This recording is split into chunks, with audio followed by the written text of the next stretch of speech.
ایک وہ دن تھا جب لڑائی کے اختتام پر تم نے ایک پکچر مجھے سینڈ کی تھی، جس کے اوپن ہوتے ہی میری آنکھیں چمک اٹھی تھیں۔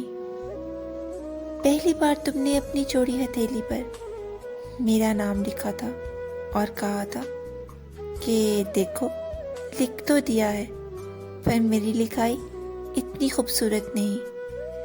میرے لیے تو اتنا ہی بہت تھا کہ میرا نام تمہاری ہتھیلی پر لہرا رہا تھا۔ میرے نام نے تمہارے لمس کو جیسے چھو لیا تھا۔ پھر تم نے اگلی تصویر میں میرے نام کے ساتھ اپنا نام بھی لکھا۔ آنسو میری آنکھوں کی زمین کو گیلا کر گئے تھے۔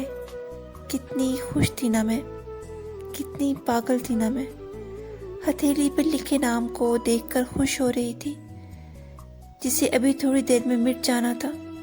جس نے لکھا تھا اسی نے مٹا بھی دینا تھا۔ بھلا ہتھیلی پر نام لکھنے سے میں اس کی یا وہ میرا تھوڑی ہو جانا تھا۔ میری وہ خواہش کہ اس کی ہتھیلی پر میرا نام لکھا دیکھوں، وہ تو پوری ہو چکی تھی، مگر وہ حقیقت کہ اس کے دل کے تو کسی گوشے میں، کسی کونے میں میرا نام نہیں۔ پہلے درد ہوا اور پھر یہ درد پورے جسم میں زہر کی مانند سرایت کر گیا۔ اور پھر میں نے یہ سوچا کہ دلوں پر نام لکھنے والے ہتھیلیوں پر نام نہیں لکھا کرتے۔ اس کی ہتھیلی پر لکھا نام میرے منہ پر ہنسنے لگا۔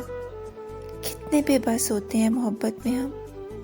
یہ تو بس ایک تصویر ہے، میں تو کچھ بھی نہیں اس کی۔